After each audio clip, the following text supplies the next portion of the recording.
मैंने उनसे कहा कि मुझे ये सब नहीं पसंद। विरोध किया मैंने, आप इतनी हॉट हो, रहा नहीं जा रहा। मैं तो हॉट हूँ, लेकिन कहाँ लिखा है मेरे माथे पर कि मैं पब्लिक प्रॉपर्टी हूँ, आप जब चाहे जहाँ चाहे छू सकते हैं? ऐसा कुछ लिखा है क्या?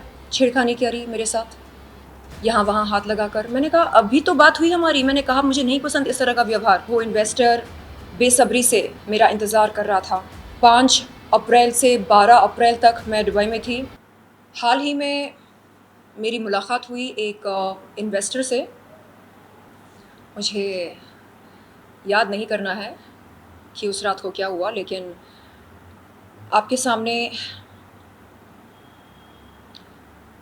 तथ्यों को रखने के लिए मुझे उस दर्दनाक और भयंकर रात को याद करना पड़ेगा।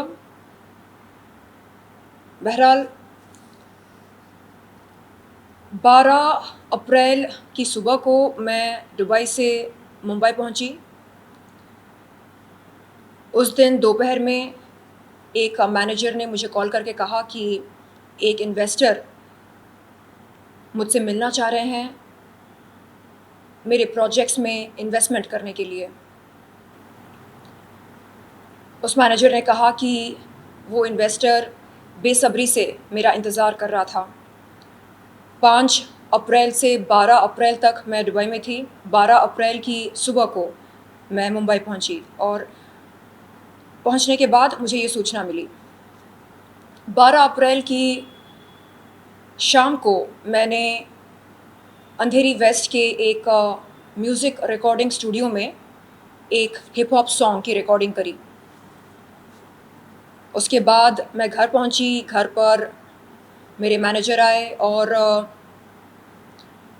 वो मुझको JW मैरियट लेकर गए उस इन्वेस्टर के साथ मुलाकात कराने। वहाँ पर मेरी मुलाकात होती है बिजनेसमैन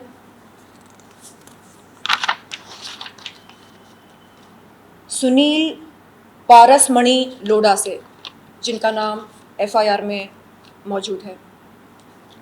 सुनील पारसमणि लोढ़ा, और ये रहते हैं मलाड में।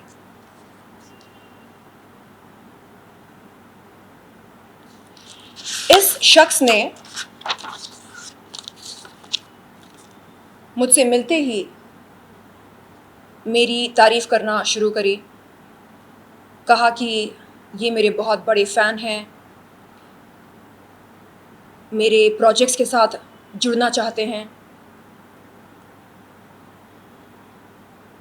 इन्होंने टोकन अमाउंट के तौर पर एक पेमेंट करी मैनेजर को, और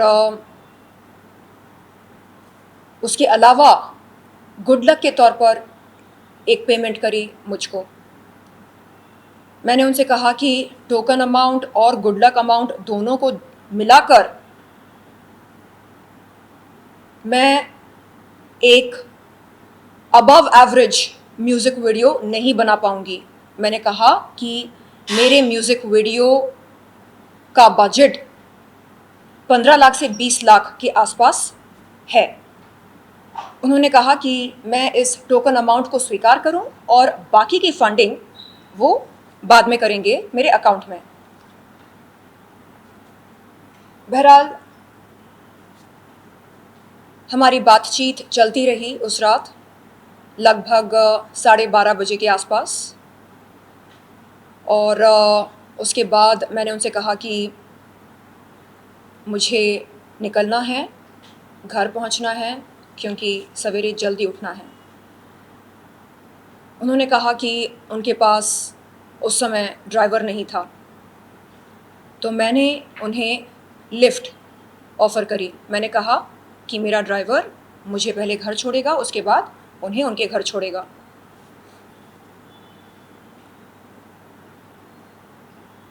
मेरी बिल्डिंग तक पहुंचने के बाद उन्होंने पूछा कि क्या मैं उन्हें अपना घर दिखा सकती हूँ। मैंने कहा श्योर, व्हाई नॉट। और हम मेरे घर में दाखिल हुए। मैंने उनसे पूछा कि क्या वो कुछ पीना चाहेंगे या खाना चाहेंगे। उन्होंने वेज खाना खाने की फरमाइश करी। मैंने वेज खाना बनवाया, रोटी, चावल, दाल, भाजी। हमने खाना खाया। उसके बाद यहाँ इसी काउच पर हम बैठे। मैं खाना खाने के बाद ब्लैक टी पीना पसंद करती हूँ, ब्लैक टी पी रही थी। वो बात कर रहे थे। बात करते करते उन्होंने मेरे चेस्ट को छुआ। मैंने उनसे कहा कि मुझे ये सब नहीं पसंद। विरोध किया मैंने। उन्होंने कहा कि आई एम सॉरी, एक्चुअली आप इतनी हॉट हो, रहा नहीं जा रहा। आई सेड, मैं तो हॉट हूँ, लेकिन कहाँ लिखा है मेरे माथे पर कि मैं पब्लिक प्रॉपर्टी हूँ, आप जब चाहे जहाँ चाहे छू सकते हैं?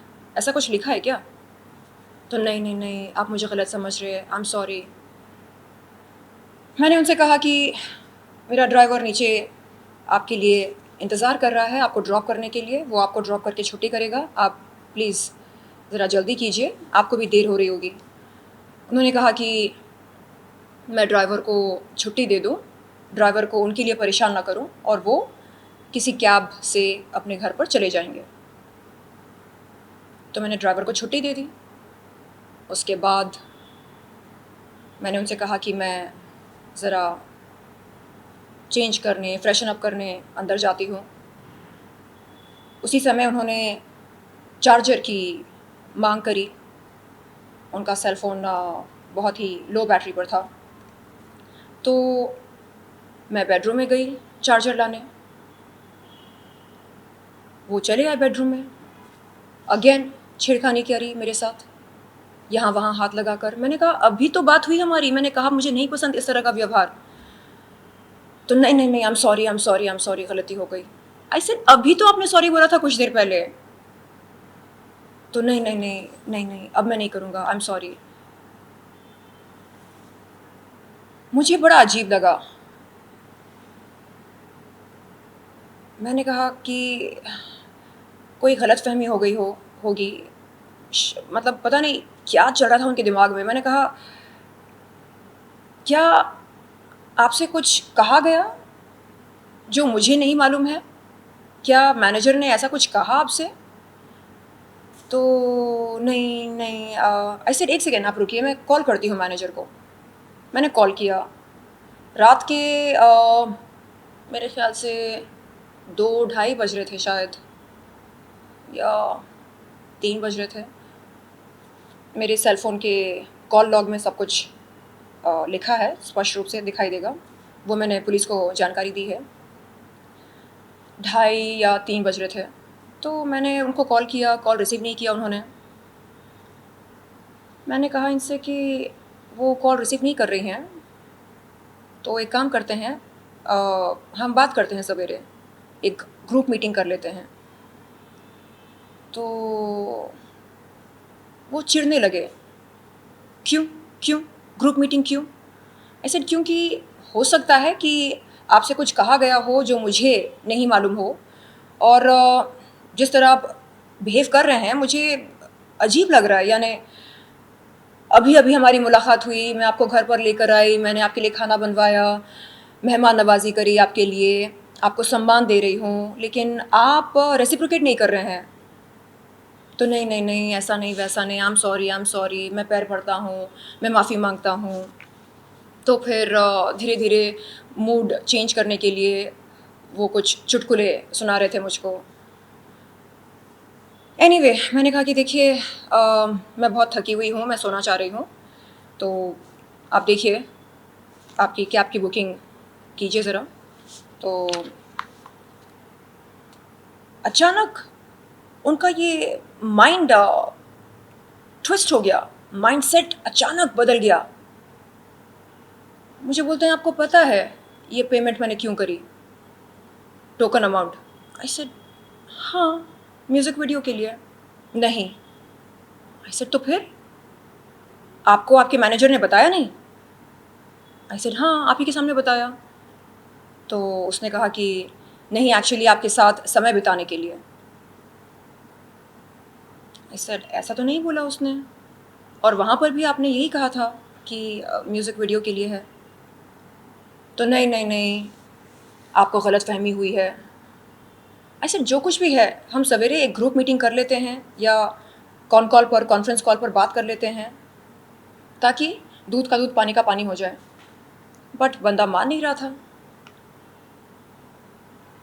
तो नहीं, मुझे जो वादा मुझसे किया गया था वो हो नहीं रहा है। ऐसे क्या वादा, क्या बोल रहे हैं आप? तो अचानक गाली बकना शुरू किया उसने। I said please mind your tongue, क्या बात कर रहे हैं आप? कोई ऐसे बात करता है क्या? हाँ, हम जिसके घर पर जाते हैं, खाना खाते हैं, हम उसको गाली बकते हैं क्या? तो नहीं नहीं नहीं, मैं तुमको दिखाऊंगा मैं कौन हूँ। आई सेड कौन है आप? तो आपको पता है मेरे अंकल कौन है? आई सेड कौन है आपके अंकल? मेरे अंकल लोढ़ा जी हैं, जो भाजपा के लीडर हैं। आई सेड होंगे तो समझ लो, मुझसे भिड़ो मत। आई सेड मैं क्या कर रही हूँ? मैं तो सिर्फ यही बोल रही हूँ ना कि मुझे ये सब नहीं जमता है जो आप कर रहे हैं। तो इस बातचीत के दौरान उन्होंने मुझे जबरन छूने की कोशिश करी, और भी बहुत कुछ किया जो इस समय मैं इस पब्लिक प्लेटफॉर्म पर बताना उचित नहीं समझती हूँ। मेरे स्टेटमेंट में एक एक चीज़ स्पष्ट रूप से लिखी गई है, और इस दौरान उन्होंने कहा कि अगर मैं उनका कहना ना मानूं तो वो मेरा गला रेत देंगे, और ना सिर्फ मुझे ख़त्म करेंगे बल्कि मेरे बच्चों को भी ख़त्म कर देंगे। मेरे 2 छोटे छोटे पेट्स हैं, इतने छोटे मिनिएचर पेट्स हैं, एक चिवावा है और दूसरी मॉल्टीज़ है। तो मैंने कहा कि इस पूरे मामले में मेरे छोटे डॉगीज़ का क्या कसूर है? उनको क्यों ख़त्म करना चाहते हो? आप साइको हो क्या? एक साइको ही ऐसे बात करता है? तो नहीं नहीं, तुमको बताऊंगा मैं कौन हूँ, तुम मुझे टच करने नहीं दे रही हो। आई सेड ये हो क्या रहा है?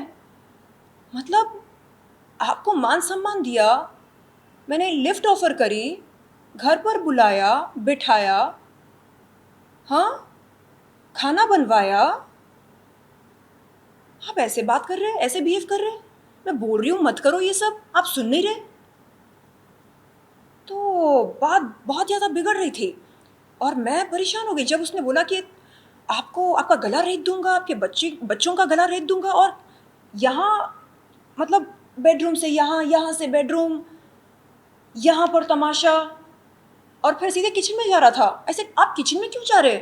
उनके पीछे पीछे गई, ड्रॉर्स खोल रहे थे, और जैसे ही मैंने देखा कि उनका हाथ एक छुरी की तरफ बढ़ रहा था, मैंने उस ड्रॉर को तेजी से बंद कर दिया। मैंने बोला आप कर क्या रहे हो? नहीं, मैं तुम्हारा गला रेत दूंगा। मैं घबरा गई, और मेरे हाथ में सेलफोन था। उनको बताए बगैर चुपके से मैंने 100 नंबर डायल किया, और उनको ये बोला कि 1 सेकेंड आप होल्ड करो, आप ज़रा शांत हो जाओ, मैं कॉल करती हूँ मैनेजर को, हो सकता है इस बार वो मेरा कॉल रिसीव कर ले और वो आ जाए, एक जॉइंट मीटिंग हो जाएगी हमारी। तो मैंने इस तरह से बात करी पुलिस से, जैसे मैं पुलिस से नहीं बल्कि अपनी सहेली से, अपने किसी मित्र से बात कर रही हूँ। तो मैंने कॉल करके बोला हाँ, अच्छा सुनो, अच्छा मैं शर्लिन बोल रही हूँ, अच्छा तुम्हें पता है ना मैं कहाँ रहती हूँ? जुहू में।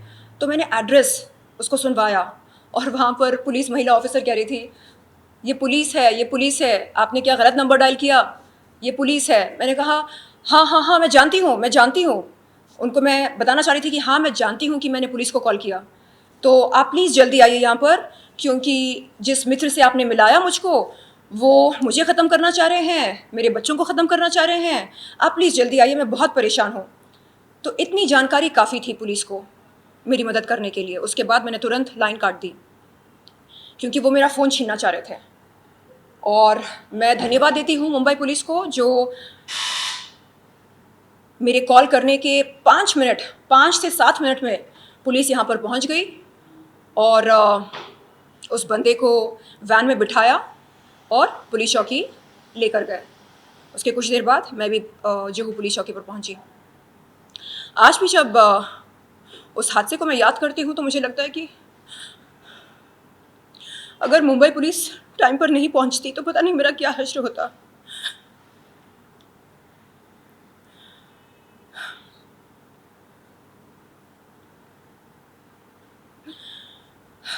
कोई आपसे कह दे कि वो आपका गला रेत देगा और आपके किचन के ड्रॉअर से वो छुरी निकालना चाहे और कहे कि आपके छोटे छोटे बच्चों को ख़त्म कर देगा, आपके पैरों के तले ज़मीन सरक जाएगी।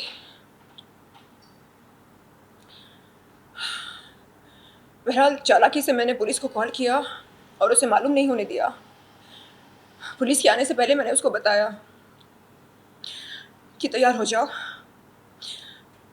आने ही वाली है। उसने बोला कौन, तेरी मैनेजर? मैंने बोला नहीं, मुंबई पुलिस।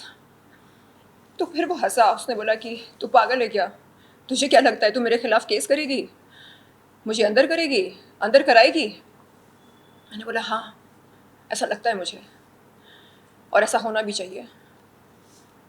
तो उसने कहा कि नहीं नहीं, ऐसा कुछ नहीं होगा, मेरे बहुत हाई लेवल कॉन्टैक्ट्स हैं। और बार बार कह रहा था कि कोई लोढ़ा जी जो भाजपा के कार्यकर्ता हैं या लीडर हैं वो उनके अंकल हैं। ये मेरे लिए एक बहुत ही दर्दनाक अनुभव रहा है। उस दिन 13 की सुबह को, यानी कल सवेरे जब मैं पुलिस के पास गई, मैंने कहा वहाँ के एसआई से, senior inspector Ajit Kumar sir से, मैंने कहा सर पता नहीं आप मेरे बारे में क्या सोचते होंगे, आप सोचते होंगे ये लड़की आ जाती है बार बार कोई नई शिकायत लेकर, कभी इसने छेड़ा, कभी उसने छेड़ा, कभी इसने ये किया, कभी उसने वो किया। मैंने बोला सर मुझे नहीं पता आप मेरे बारे में क्या सोचते हैं, बट जब जब मेरे साथ गलत होता है मैं पुलिस को ही याद करती हूँ और कहाँ जाऊँ, मेरे ऑप्शंस क्या हैं, किसको कॉल करूँ? तो उन्होंने बोला कि नहीं, ऐसा नहीं है कि हम आपके बारे में गलत सोचते हैं या बुरा सोचते हैं, और वैसे भी हम क्या जो सोचते हैं हम, मतलब हमारे सोचने से क्या क्या होगा? आपको इंसाफ चाहिए, तभी तो आप यहाँ पर आई हैं, और इंसाफ हम नहीं दे सकते। इंसाफ देने का काम न्यायालय का होता है, जुडिशरी का होता है। तो ये निर्भर नहीं करता कि हम क्या सोचते हैं क्या नहीं।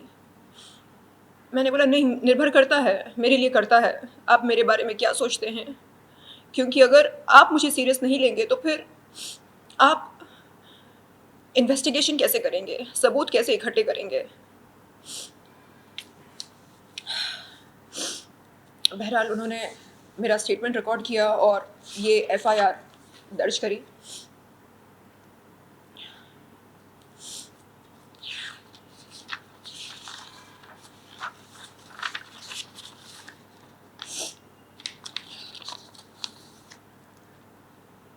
सुनील पारसमणि लोढ़ा, ये हैं बिजनेसमैन। इन्होंने बताया कि ये लोढ़ा ग्रुप के साथ जुड़े हैं और ये रहते हैं मलाड में। मैं चाहती हूँ कि जल्द से जल्द मुझको इंसाफ मिले और पुलिस स्टेशन में पुलिस वालों के सामने इस बंदे ने मुझको गाली बकी, अभद्र भाषा का इस्तेमाल किया। और मैंने पुलिस से कहा कि ये क्या हो रहा है?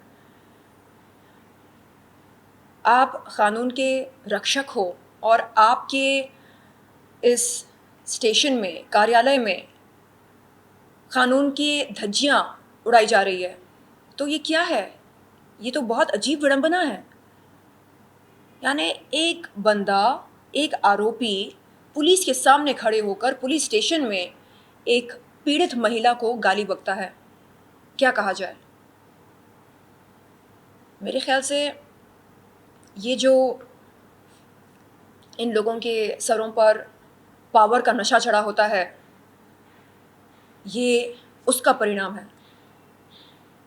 तो इनके जो अंकल हैं, जैसा कि ये दावा करते हैं, कोई लोढ़ा जी जो भाजपा के कार्यकर्ता हैं या लीडर हैं, अगर उसके इस दावे में सच्चाई है तो वो लोढ़ा जी, आप आ, अगर आप सच में इनके अंकल हैं तो आप कृपया आगे आएं और बताएं कि क्या आप अपने सगे के दुष्कर्म का समर्थन करते हैं या नहीं, और क्या आगे चलकर किसी महिला का जब यौन शोषण या यौन उत्पीड़न हो तो क्या वो महिला पहले आरोपी से पता लगा ले कि क्या उसके हाई प्रोफाइल कॉन्टैक्ट्स हैं या नहीं, क्या वो किसी मंत्री का, लीडर का सगा है या नहीं, और अगर वो सगा रहा तो वो महिला उस आरोपी के खिलाफ शिकायत दर्ज करने की जुर्रत ना करे? क्या इस तरह चलता है इस देश का कानून? मुझे समझ में नहीं आ रहा है।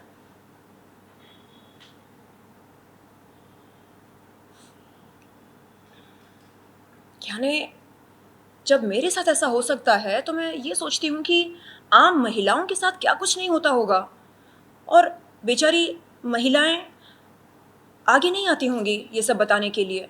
उन्हें लगता होगा कि क्या फ़ायदा ये सब बताकर।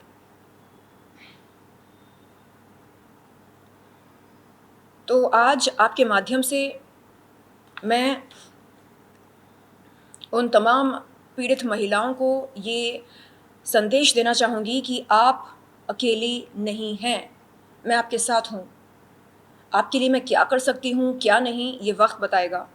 लेकिन हाँ, आप याद रखें कि आप अकेले नहीं हैं, और इंसाफ की गुहार लगाना हमारा संवैधानिक हक है। अगर आपके साथ कुछ गलत होता है, आप प्लीज़ जाइए, नज़दीकी पुलिस चौकी पर जाइए और शिकायत दर्ज करें। और जो वहाँ के एसएचओ होते हैं, उनसे आप ये मांग करें कि तत्काल एफआईआर दर्ज हो और एक्शन लिया जाए। मुंबई पुलिस को मैं फिर से धन्यवाद देना चाहूँगी, जो कल सवेरे लगभग 3:45 AM, 3:46 या 3:47 AM मेरे कॉल करने की, मैंने उनको कॉल करी थी 3:40, सुबह के 3:40 को, और 5 से 7 मिनट में पुलिस यहाँ पर हाजिर हो गई थी। अगर पुलिस ने देरी करी होती तो मुझे नहीं पता मेरा क्या हश्र होता। मैं स्ट्रांग हूँ, लेकिन ये जो लोग साइको होते हैं, जो ख़त्म करने की बात करते हैं, इनके हाथ में कुछ भी आ जाए ये उसे अपना हथियार बना लेते हैं। जैसे उस शख्स ने मेरा वो award, Dada Saheb Phalke icon award, उस अवार्ड को अपने हाथ में लिया और मेरे सर पर मारना चाह रहा था। जैसे तैसे मैंने उसको रोका, बोला ये मेरा अवार्ड है, इसके साथ खिलवाड़ मत करो। फिर यहाँ से वो किचन में गया छुरी की तलाश में। मतलब अगर कोई मुझे हाथ लगाना चाह रहा हो, मेरे साथ यौन शोषण करना चाह रहा हो, मैं उसे चुपचाप करने दूं, उसका विरोध ना करूं? और अगर विरोध करती हूं तो वो ये धमकी देता है कि मेरा गला रेत देगा, मेरे बच्चों की मेरे बच्चों की जिंदगी खत्म कर देगा। ये कैसा गुंडा राज है, मेरी समझ के बाहर है। शलीन, आपकी इस दौरान, इसके बाद मैनेजर से क्या कुछ बातचीत हुई? क्या आपने बताया कि वो दावा कर रहे थे कि जो बॉन्ड साइन हुआ है नहीं नहीं इस कोई तरह की कोई कोई एग्रीमेंट, बातचीत आपकी? नहीं नहीं कोई एग्रीमेंट साइन नहीं करी हमने। पुलिस ने उनको भी बुलाया, उन्होंने भी अपना बयान दिया और उन्होंने कहा कि जो इन्वेस्टर हैं, ये आरोपी हम्म, सुनील पारसमणि लोढ़ा, इन्होंने ये ज़ाहिर किया था उनसे कि वो मेरे प्रोजेक्ट्स में फ़ंडिंग करना चाहते हैं। वो इसलिए क्योंकि वो मेरे बहुत बड़े फ़ैन हैं और मेरे प्रोजेक्ट्स के साथ वो जुड़ना चाहते हैं। तो उन्होंने भी यही बात रखी पुलिस के सामने और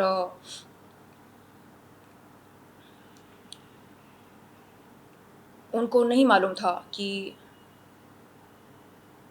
उस मुलाकात का ये अंजाम होगा।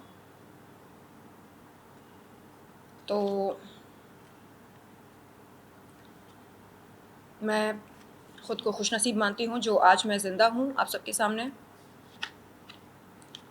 अगर उस भारी अवार्ड से उसने मेरे सर पर दे मारा होता या छुरी उसके हाथ में आ जाती और मुझ पर हमला किया होता तो पता नहीं मैं जीवित बचती या नहीं। मेरी रूह कांप गई थी उस दिन, उस पल।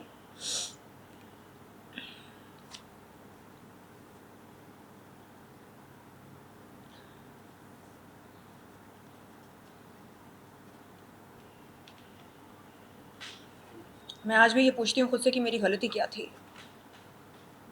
शायद गलती ये थी कि उसे मैंने अपने घर में दाखिल होने दिया।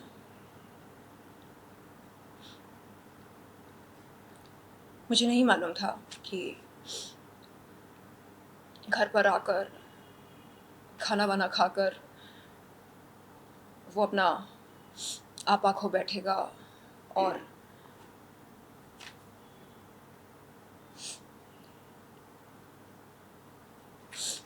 बदसलूकी करेगा।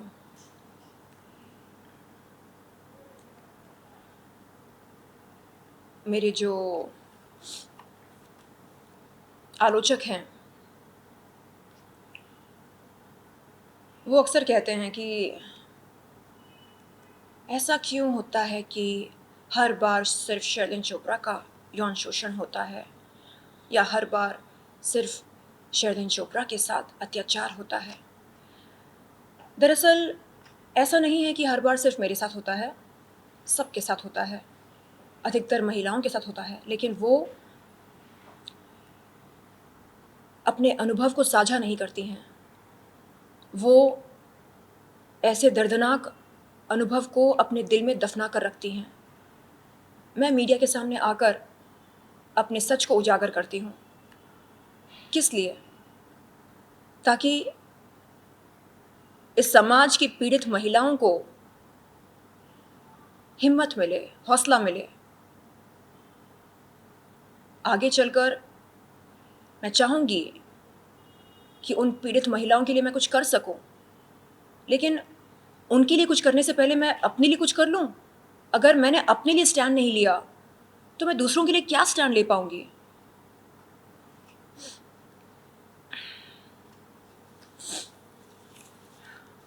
जी, आपके कुछ सवाल हैं? एक आखिरी सवाल, मुंबई पुलिस से किस तरह का एक्शन लिया जा रहा है अब तक, और अगर आप कुछ और लाइनें ऐड करना तो? जी, पुलिस ने मुझको ये आश्वासन दिया कि बहुत जल्द ये मैटर कोर्ट में जाएगा और मुझे कोर्ट में बुलाया जाएगा उस दर्दनाक हादसे के बारे में विस्तार में जानकारी देने के लिए। मैंने कहा कि मैं उन्हें अपना पूरा सहयोग दूंगी, क्योंकि मैं चाहती हूँ कि सुनील पारसमणि लोढ़ा जैसे लोग पुलिस को या कानून को अपने बाप की जागीर ना समझें। जो जिस अकड़ से वो बात कर रहा था, मैं ये कर दूंगा, मैं वो कर दूंगा, तू ये है, तू वो है, कोई शरीफ इंसान इस तरह बात नहीं करता है। और उसने ये तक बोला कि ये जो केस है इसको वो पूरा का पूरा पलट देगा। पुलिस स्टेशन में उसने ये बात मुझसे कही, तो केस वापस ले ले। मैंने कहा क्यों? बोला तेरी मर्जी, ये तेरे पर भारी पड़ेगा, मैं तो निकल जाऊंगा। आई सेड कैसे? नहीं, मैं तो ये बोलूँगा कि मैंने तुझको पैसे दिए थे तेरे साथ सोने के लिए। आई सेड अच्छा, तो आपने पैसे दिए थे सोने के लिए, ओके। तो कोर्ट में आप ये बोलेंगे, आपके वकील बोलेंगे माय लॉर्ड, मेरे मुवक्किल एक बहुत ही शरीफ इंसान हैं जो हवस के पुजारी भी हैं और हवस की भूख मिटाने के लिए बॉलीवुड सेलिब्रिटीज़ को पेमेंट करते हैं ताकि वो उनके साथ सो सकें। आपके वकील ऐसा बोलेंगे कोर्ट में। हंसकर बोलता है तू चुप कर, उनको जो बोलना है वो बोलेंगे। मतलब ज़रा भी रिमोर्स नहीं था उस बंदे में कि आई एम सॉरी, मैंने जो किया गलत किया, मैं कुछ देर के लिए पागल हो गया था, मुझे माफ़ कर दो। कुछ नहीं, नो रिमोर्स, देख लेते हैं, चल चल चल, ये था उसका रवैया। तो ये इस तरह का जो एटीट्यूड है, दादागिरी, ये कहाँ से पैदा होती है? उसको पैसों का गुरूर है या उसको इस बात का गुरूर है कि उसका अंकल कोई भाजपा कार्यकर्ता है या लीडर है? जो कुछ भी है, मेरा सवाल आज आप सबसे ये है कि क्या कानून या पुलिस किसी के बाप की जागीर है? नहीं ना, हम सब के लिए पुलिस एक समान है। तो फिर ये गुंडाराज क्यों, ये दादागिरी क्यों?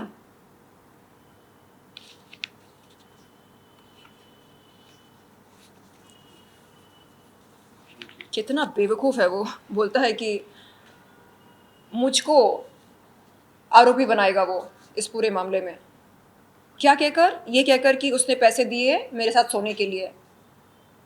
अरे मैं पूछती हूँ, संविधान में हाँ ऐसी कौन सी धारा है जो किसी महिला को जबरन किसी पुरुष के साथ या किसी के साथ भी सोने पर मजबूर करता है? कौन सी धारा है वो? बेवकूफ कहीं का, मुझ पर झूठा आरोप लगाने चला। ठीक है, तेरा ये स्टैंड है तो बोल तेरे वकील को कि तेरा केस लड़े इसी स्टैंड पर। तो ये बोल रहा है ना कि तू ऐसा करेगा वैसा करेगा, ये बोलेगा कि तूने पैसे दिए सोने के लिए। चल, अब तू ये केस लड़ कोर्ट में, बता कोर्ट को, बता वो धारा कौन सी है संविधान में जो ये कहती हो कि महिला को जबरन किसी भी पुरुष के साथ या किसी इंसान के साथ सोना ही पड़ेगा अगर पुरुष चाहे तो। कौन सी धारा है वो जरा बताओ। कितने बेवकूफ लोग होते हैं जिनको लॉ की कोई समझ नहीं होती है। अरे ये देखो,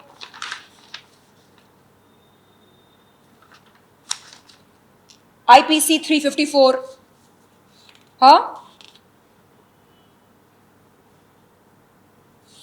IPC 506, IPC 509, ये गंभीर धाराएं लगी हैं और उसको मजाक सोच रहा है। मतलब उसके दिल में कोई भी डर नहीं है, ना कानून का ना पुलिस का। तो ऐसे लोगों के बारे में जानना बहुत ज़रूरी है। ये जो साइकोपैथ होते हैं हमारे समाज में, जिन्हें लगता है कि महिलाओं के साथ यौन शोषण करना उनका जन्मसिद्ध अधिकार है, ऐसे लोगों को उजागर करना, इनके बारे में जानकारी मीडिया को देना बहुत ज़रूरी है ताकि आगे चलकर कोई दूसरी महिला इनका शिकार ना बने।